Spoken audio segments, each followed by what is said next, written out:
வணக்கம் வேலை தஞ்சாவூர் சமையல் சந்தோஷினி. வாங்க உருளைக்கிழங்குல தோசை சுடலாம். இது தேவையான பொருட்கள் கடல மாவு எடுத்திருக்கேன். உருளைக்கிழங்கு இந்த தோலை சீவிட்டு இந்த சீவி வச்சுருக்கேன். இது அரிசி மாவு. இஞ்சி 2 துண்டு இஞ்சி போட்டுக்கலாங்க. பச்சை மிளகா 3 போட்டுருங்க. காரத்துக்கு தகுந்த மாதிரி நீங்கள் போட்டுக்கோங்க. இப்போ நம்ம இதெல்லாம் அரைச்சிட்டு வந்துடலாம். எல்லாத்தையுமே நம்ம அதை அரைச்சிட்டு வந்துடலாங்க.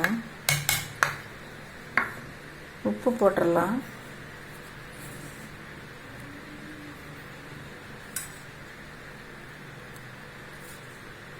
உப்பு போட்டாச்சுங்க. கொஞ்சம் தண்ணி ஊற்றி நம்ம அரைச்சிட்டு வந்துடலாம். அதில் உருளைக்கிழங்குல கொஞ்சம் தண்ணி இருக்குது, கொஞ்சமாக ஊற்றி நம்ம அரைச்சிட்டு வந்துடலாம்.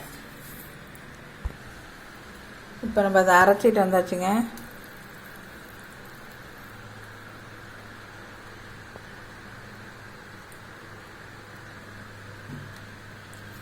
தண்ணி ஊற்றி கொஞ்சம் ஊற்றிக்கலாம். இந்த அளவுக்கு கரைச்சிக்கணுங்க. இந்த அளவுக்கு கரைச்சாச்சு. இப்போ தோசை கல்ல போட்டாச்சு. இந்த தோசை ஊற்றிடலாம். இப்போ நம்ம தோசையை ஊற்றிடலாங்க.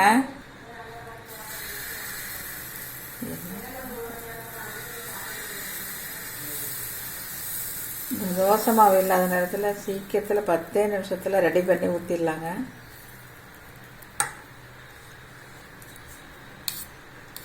நல்லெண்ணெய் ஊற்றிக்கலாம், நெய் போட்டுக்கலாம்.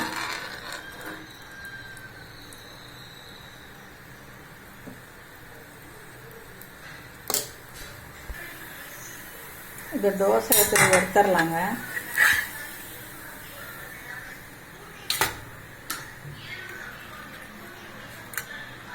எனக்கு சூப்பராக இருக்குது பாருங்கள் உருளைக்கிழங்கு தோசை. நீங்களும் இதேமாரி செஞ்சு பாருங்கள். சீக்கிரம் 10 நிமிஷத்தில் செஞ்சிடலாம் மாவு இல்லைன்னா. இந்த வீடியோ பிடிச்சிருந்தா லைக் பண்ணுங்கள், ஷேர் பண்ணுங்கள், சப்ஸ்கிரைப் பண்ணுங்கள். வாழ்க வளமுடன்.